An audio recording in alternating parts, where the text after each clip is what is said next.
É o caso que se verifica neste momento. Se olharmos, por exemplo, para o mercado grossista dos Zimpeto, que quase 90% do que é vendido lá é importado da vizinha África do Sul, e tivemos aquele encerramento da fronteira com a Santa Garcia e os produtos que vêm da África do Sul. O que assistiu-se no mercado grossista dos Zimpeto foi um fenômeno contrário. Não houve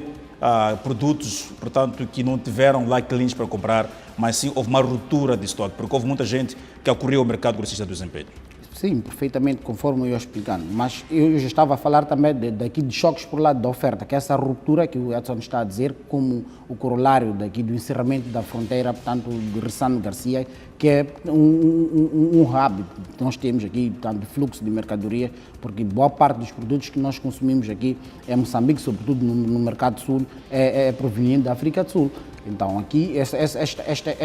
esta disrupção no fornecimento vem aqui conotar-se como um choque para a oferta e que vai fazer com que haja uma pressão do lado da demanda à procura. Ou seja, quando temos aqui uma restrição de oferta ou de disponibilidade de certos bens ou serviços na economia e acompanhado também com uma pressão da procura sobre esses mesmos bens, o que vai fazer é que vai haver aqui espaço para que haja uma inflação natural, mas também há espaço para que haja aqui oportunismo, ou seja, especulação de preço. Porque os agentes econômicos, sobretudo os agentes que oferecem esses produtos, eles percebem que há um sentido de oportunidade à medida que eles veem um afluir de massas aos mercados para adquirir um certo produto. O que é que eles fazem? Por mais que o custo de produção ou o custo de aquisição daquele produto seja aqui ou seja justificado por um certo nível de preço em equilíbrio, portanto, estivemos a falar do açúcar que andava em torno de 70, 80 meticais, e o nível, portanto, do custo de aquisição do açúcar permitia para um preço de 75, 80 meticais, e os agentes econômicos que oferecem os vendedores podem aqui, portanto, ter um maior sentido de oportunidade para fazer disparar o preço, ou seja, vão aqui exercer aquilo que chama de especulação. Mas também, por um outro lado, pode ser uma inflação natural, o que significa que há pressões, primeiro, há aqui essa disrupção na cadeia de fornecimento, sob o ponto de vista de logística, porque aqui na manifestação o imperativo era para não sair de casa e também uma onda de violência nas estradas, e o que vai fazer com que os fornecedores, os distribuidores dos bens e serviços aqui, portanto, não pudessem cumprir com o time de distribuição, ou seja, a cadeia de logística ficava aqui comprometida. Mas,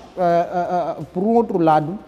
temos aqui a situação mesmo de não haver como fazer chegar os produtos aos mercados, ou também não haver também quem esteja disponível a ir oferecer os produtos no mercado, porque os vendedores também fazem parte de pessoas, são as pessoas que também são aqui instadas a ficar em casa. O que vai fazer com que haja aqui uma cadeia que vai comprometer o fornecimento desses bens e serviços, o que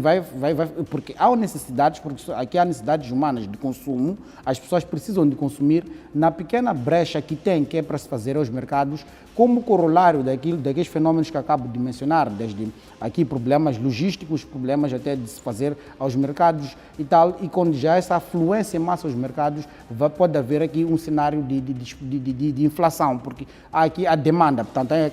a inflação que chama-se preço da procura, ou seja, à medida que a procura aumenta, vai pressionar o preço daquele produto, porque a disponibilidade do produto fica aqui, portanto, apreciada, porque o produto ganha aqui uma outra importância, do ponto de vista do consumidor. E também, conforme eu dizia antes, essa disrupção, essa falta, esse encerramento da fronteira pode ter criado escassez por disponibilidade mesmo, mera disponibilidade. E não tem o produto, e se o pouco que existe, naturalmente vai ter um custo, portanto, aqui um custo ocioso para poder ter, portanto, a disponibilidade ou poder aquisicionar este produto. Daí que há estes dois fenômenos que estamos aqui a registrar. Um fenômeno é a inflação por forças, portanto, naturais de interação do mercado, portanto, a oferta e a procura, mas também pode haver aqui inflação por mera especulação, portanto, sentido do oportunismo, porque há aqui agentes econômicos que já têm esfrego as mãos quando há essa onda de manifestação, e à espera de essas brechas, portanto, que há períodos ou há dias em que são permitidas as pessoas a se fazerem à rua, a atividade, portanto, econômica. Então, estamos a dizer palavras que alguns agentes econômicos estão-se a aproveitar dessa situação para ganhar mais dinheiro. Naturalmente, portanto, esse aqui é um dos inconvenientes de algum choque por lado da procura ou oferta de um certo produto, porque as manifestações, elas têm como corolário, portanto, um choque por parte da procura, porque a procura é o seguinte, as pessoas não podem se fazer às ruas, que é para poder ir aos mercados, mas também tem um choque da oferta, que é aqui a capacidade, portanto, dos fornecedores, dos provedores de bens e serviços fazerem chegar os produtos ao mercado, o que faz com que aqui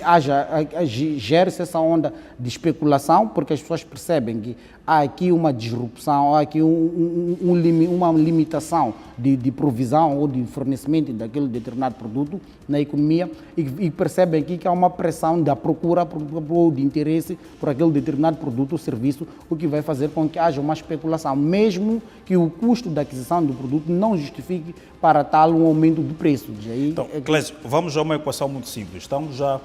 olhar para aquilo que é o sentido de oportunidade que alguns agentes econômicos encontram nesse cenário atual. Mas também há outro elemento, que é o poder de compra dos moçambicanos, pelo menos os que devem ir à rua trabalhar, falamos dos vendedores informais, assim como os outros do setor formal, que têm essa limitação de se fazer ao trabalho e isso reduz, de certa forma, o seu poder de compra. Como é que ficamos numa equação simples? Temos, por um lado, os moçambicanos que neste momento estão com fraco poder de compra devido a essas restrições de produção. E, por outro lado, temos os agentes econômicos que, diante dessa situação, eles estão a olhar para isso como oportunidade de aumentar os preços e ganhar mais, porque não conseguiram satisfazer os seus custos operacionais, uma vez que estiveram inoperacionais. Uma equação muito simples. O que é que isso vai significar para as próximas semanas, uma vez que já se fala de uma outra vaga de manifestações mais nefástica para a economia? Parece que a estratégia é vencer pelo cansaço.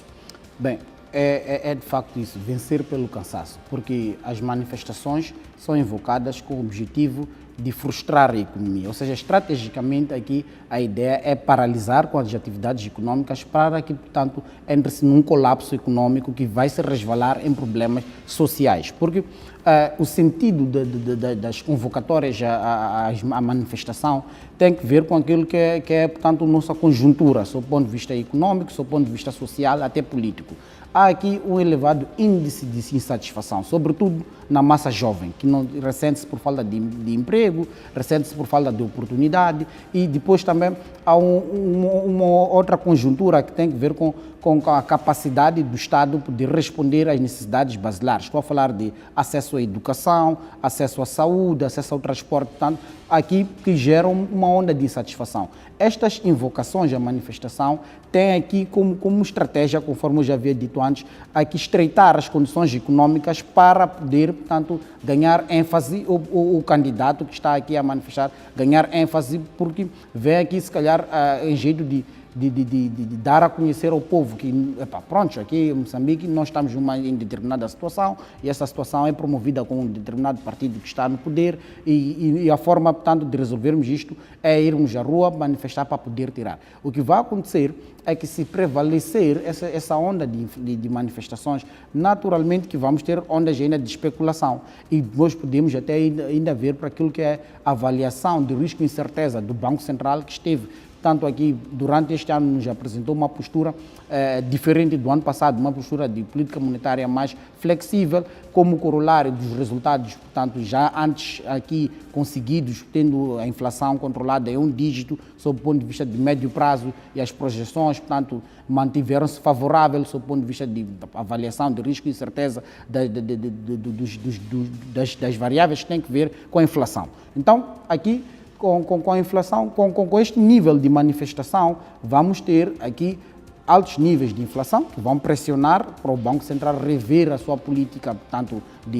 ou rever aquilo que tem que ver com o seu mandato, portanto, porque o mandato primário do Banco Central é o controle do nível de preço, estabilização da inflação, e com isso tem aqui um instrumento que é a taxa de juros, e depois vai aqui convocar o Banco Central a se assentar, portanto, a estabelecer novas metas, portanto, de inflação, e depois vai aqui, como corolário, haver um aumento da taxa de juros de política monetária. Portanto, aqui o que se pode prever é um ambiente adverso, uma economia adversa nos próximos tempos, como corolário das manifestações, porque temos, por um lado, o mercado, pode haver especulação, mas também pode ser uma inflação natural, como já tínhamos dito, porque Moçambique é um país que pouco produz e basta que se faça uma manifestação ao longo do corredor de Maputo, sobretudo na Estrada Nacional número 4, nós ficamos restringidos de acesso a muitos bens e serviços, porque muitos destes, sobretudo bens alimentares, são importados da África do Sul, o que pode fazer com que, portanto, haja aqui falta de fornecimento de produtos para os mercados, principais mercados grossistas, os Impetos, Pamanini, por aí afora, o que vai naturalmente aqui consubstanciar-se a nível tanto de preços mais altos, num cenário em que as pessoas não estão inoperativas. Estamos a falar do comércio informal, que, portanto, aqui abarca 40% do produto interno bruto e quase boa parte das atividades econômicas em Moçambique são justificadas pelo comércio informal. As pessoas não vão sair à rua, as pessoas vão estar em situações estreitas do ponto de vista de poder aquisitivo, num contexto em que preços também não vão perdoar, vão disparar. Portanto, os próximos tempos espera-se aqui cenários adversos, portanto, que vão sair daqui do controle de problemas econômicos, até pode se resvalar para problemas sociais. Portanto, esta é que é a minha avaliação por hora.